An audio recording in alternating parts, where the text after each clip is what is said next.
आखिर एक आदमी कैसे बच गया जब 260 लोगों की जान चली गई एयर इंडिया प्लेन क्रैश में।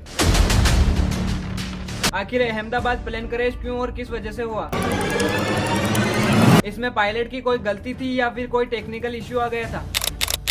चलिए जानते हैं एयर इंडिया प्लेन क्रैश की पूरी सच्चाई। नमस्कार दोस्तों, मेरा नाम है कानू और आपका दिल से स्वागत है मेरे यूट्यूब चैनल पर। 12 जून 2025 को दोपहर 1:38 पर एयर इंडिया 171 का एरोप्लेन अहमदाबाद से लंदन जाने के लिए टेक ऑफ करता है। प्लेन को लंबा सफर तय करना था, इसलिए इसका फ्यूल टैंक फुल था। प्लेन में टीम मेंबर और पैसेंजर को मिलाकर टोटल 242 लोग सवार थे। प्लेन का कमांड संभाले हुए थे कैप्टन सुमित सबरवाल, जिनके पास 8,200 घंटे का उड़ान अनुभव था। उनके साथ थे को पायलट क्लाइव सुंदर, जिनके पास 1,100 घंटे का उड़ान एक्सपीरियंस था। ये प्लेन रनवे नंबर 23 से 1:38 पर टेक ऑफ कर लेता है, लेकिन टेक ऑफ करने के 32 सेकंड बाद ही अहमदाबाद के मेघानी नगर में स्थित बीजे मेडिकल कॉलेज पर जाकर क्रैश हो जाता है, जिसमें कि एक ही पल में 260 लोगों की जान चली गई। इसमें कॉलेज के स्टूडेंट भी शामिल थे, जो कि कैंटीन में बैठकर खाना खा रहे थे। एकमात्र पैसेंजर जो कि इस प्लेन क्रैश में जिंदा बच गए, उनका नाम है रमेश विश्वास कुमार। ये जिंदा इसलिए बच गए थे क्योंकि ये सीट नंबर 11A पर बैठे थे, जो कि इमरजेंसी एग्जिट डोर के बिल्कुल ही पास थी। उन्होंने बताया कि जैसे ही प्लेन क्रैश हुआ तो इमरजेंसी एग्जिट डोर टूट गया, जिससे कि उन्होंने जल्दी से अपना सीट बेल्ट खोला और वहीं से कूद गए। नीचे कूदने के बाद वे तेज रफ्तार से वहां से दूर भाग गए। जैसे ही वे दूर भागे तो एक आदमी ने उनका हाथ पकड़ा और उन्होंने उसे हॉस्पिटल पहुंचाया। अब सवाल ये है कि आखिर ये प्लेन क्रैश हुआ तो हुआ कैसे? इसमें पायलट की गलती थी या फिर कोई टेक्निकल इश्यू आ गया था? बताया जा रहा है कि जैसे ही प्लेन ने टेक ऑफ किया तो कुछ ही टाइम बाद इंजन 1 और इंजन 2 के फ्यूल कट ऑफ स्विचेस अचानक से रन पोजीशन से कट ऑफ पोजीशन में चले गए, जिसका मतलब दोनों इंजन में फ्यूल सप्लाई होना बंद हो गया। ब्लैक बॉक्स डेटा रिकॉर्डर में सुना गया कि उस टाइम पर एक पायलट ने दूसरे पायलट से कहा कि तूने इंजन बंद क्यों किया? तो दूसरे पायलट ने कहा कि मैंने इंजन बंद नहीं किया। मतलब कि पायलट को भी पता नहीं था कि ये स्विच ऑफ कैसे हो गया। उसके बाद पायलट ने एक एक करके दोनों इंजन को कट ऑफ से रन पर किया ताकि दोनों इंजन चालू हो सके, लेकिन प्लेन काफी कम ऊंचाई पर उड़ रहा था, इसलिए कम टाइम के चलते दोनों इंजन इतनी जल्दी रिकवर नहीं कर पाए। 1:39 पर पायलट ने मे डे सिग्नल भेजा। पीटीसी ने इस कॉल साइन को रिसीव और रिस्पॉन्स भी किया, लेकिन पायलट की तरफ से फिर कोई रिस्पॉन्स नहीं आया। तभी सामने देखने पर पता चला कि वह प्लेन तो आगे जाकर क्रैश हो गए। क्या इसमें किसी पायलट की गलती है या फिर किसी सॉफ्टवेयर या हार्डवेयर फेलियर की गलती है? लेकिन जब तक साफ नहीं हो जाता कि उस स्विच को किसने बंद किया, ऑटोमेटिकली बंद हो गया या फिर पायलट ने बंद किया, तब तक किसी को दोषी ठहराना या किसी नतीजे पर पहुंचना जल्दबाजी हो सकती है। इंटरनेशनल रूल्स के अकॉर्डिंग जब भी कोई प्लेन क्रैश होता है तो 30 दिन के अंदर अंदर ही ये प्रीलिमिनरी रिपोर्ट देनी पड़ती है। इस रिपोर्ट का मतलब किसी को दोषी ठहराना नहीं होता है, क्योंकि सभी सवालों के जवाब हमें फाइनल डिटेल रिपोर्ट में मिलता है, जो कि लगभग 1 साल के अंदर अंदर ही पब्लिश की जाएगी। आज के लिए इतना ही। वीडियो को लाइक, सब्सक्राइब और अपने दोस्तों में शेयर जरूर करें और कमेंट में बताएं कि अहमदाबाद प्लेन क्रैश को लेकर आपके मन में क्या विचार है।